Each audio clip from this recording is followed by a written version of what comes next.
जय Prabha Medanta super specialist hospital Patna में अब शिशु हृदय रोग का संपूर्ण इलाज संभव हो गया है और अब तक 21 बच्चों का जीवनदान प्राप्त हुआ है। इसमें अहम भूमिका निभा रहे हैं जय Prabha Medanta super specialist hospital Patna में अनुभवी शिशु हृदय रोग विशेषज्ञ डॉक्टर पंकज गुप्ता और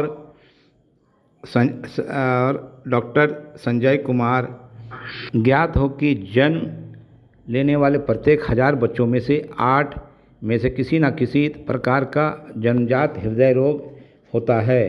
जन्मजात हृदय रोग की जान से ले लेती है। इसी संदर्भ में शिशु हृदय रोग विशेषज्ञ डॉक्टर पंकज गुप्ता ने कहा कि अगर बच्चे को सांस लेने में तकलीफ़ हो, शरीर नीला पड़ने लगे, दूध पीने में तकलीफ़ हो और सांस तेज़ चलती हो, बुखार हो, खांसी हो, वज़न घट रहा हो, निमोनिया बार बार हो रहा हो तो ठीक नहीं होता हो तो ऐसे स्थिति में बच्चे को शिशु हृदय रोग विशेषज्ञ डॉक्टर से फ़ौरन दिखाना चाहिए, नहीं तो परेशानी लगातार बढ़ती जाएगी।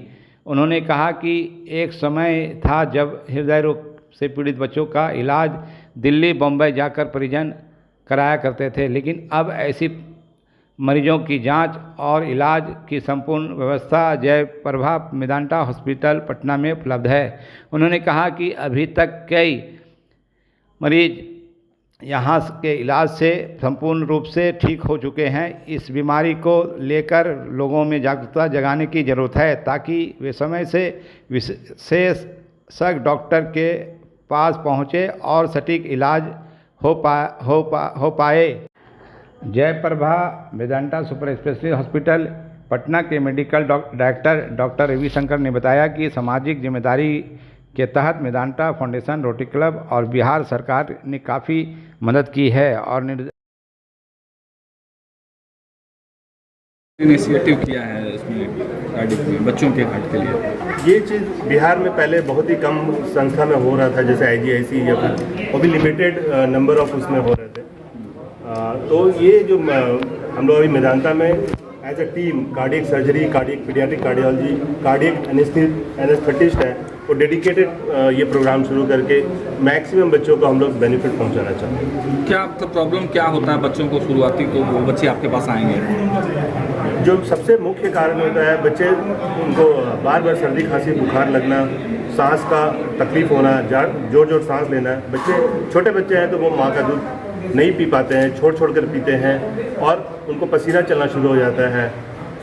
साथ में बच्चा जो है ग्रोथ उसका पुअर होता है, ग्रोथ कम होता है, जिसकी वजह से आइडेंटिफाई कर सकते हैं कि वो अगर नियरेस्ट अपने पीडियाट्रिशियन से मिले तो मोस्ट ऑफ द बच्चों को हम लोग वो आइडेंटिफाई कर सकते हैं कि ये बीमारी। अब बिहार के बच्चों को बाहर नहीं जाना पड़ेगा मोस्ट लाइकली। अब हम लोग ये चाह रहे हैं कि इस तरह का जो हम लोग सेवा प्रदान कर रहे हैं, इसमें ज़्यादातर कोशिश यही है कि सारे बच्चों को यहीं पे इलाज किया जाए।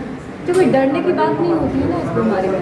देखिए, हार्ट की बीमारी है तो ऐसा नहीं बोल सकते कि बिल्कुल डरने की ज़रूरत नहीं है। ये समस्या कई बार हम लोग को बच्चे काफ़ी लेट में मिलते हैं, कई बार वो इनऑपरेबल हो जा रहे हैं बच्चे।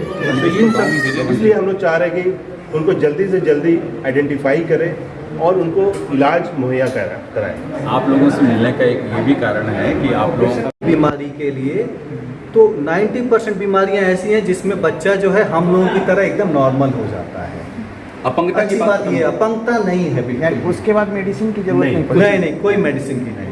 क्या कॉस्टिंग वगैरह क्या है, कैसे क्या प्रोसेस है? जो मेदांता चूंकि बहुत लोग कहते हैं कि कॉस्टली। देखिए, कॉस्ट कहीं पे भी रास्ते में नहीं आता है। खास बात ये है, रास्ता में आती है चीज़ें तो रुकावट आती है, वो इंटेंशन की आती है। या तो पेशेंट्स के अटेंडेंट जो है चाहते नहीं है सर्जरी करवाना, और या फिर वो उनको इतना डरा दिया जाता है कि वो करवाना नहीं चाहते हैं कि बच्चा, क्योंकि कई बार हमारे पास आते हैं कि सर हमें तो बोला गया कि अगर ऑपरेशन किया गया तो मतलब, इसलिए हम लोगों ने सोचा कि जितना चल सकता है ऐसे ही चलाएं। ऐसी बातें बिल्कुल भी नहीं है आज के डेट में। ठीक है, अगर टाइमली इलाज कर दिया जाए तो रिस्क जो है 2-4% से भी कम है, मैं तो ये बोलूँगा। तो 100 में से 96 से 98 बच्चों को बिल्कुल स्वस्थ करके हम लोग घर भेज सकते हैं। 2 से 4% का रिस्क रहेगा। फाउंडेशन इन बच्चों को मदद कर रहा है। अगर कोई बच्चा ऐसा आता है जो बहुत ही ग्रामीण परिवेश से, बहुत ही गरीब बैकग्राउंड से आ रहा है, तो उसके लिए रोटरी और मेदांता फाउंडेशन मिलकर इन बच्चों को स्पॉन्सर, उनमें फैमिली को पैसा लेना। सरकार पीपीटी मॉडल में प्लस सरकार जो है, हमारा पीपीपी मॉडल है। अगर बिहार गवर्नमेंट के किसी भी मेडिकल कॉलेज से रेफर आ जाता है, 9 जो जिले हैं उनसे रेफर आ जाता है, तो हम एनी वे पेशेंट को तो कुछ देना नहीं पड़ता। तो ये सुविधा आपको बिहार के नागरिकों के लिए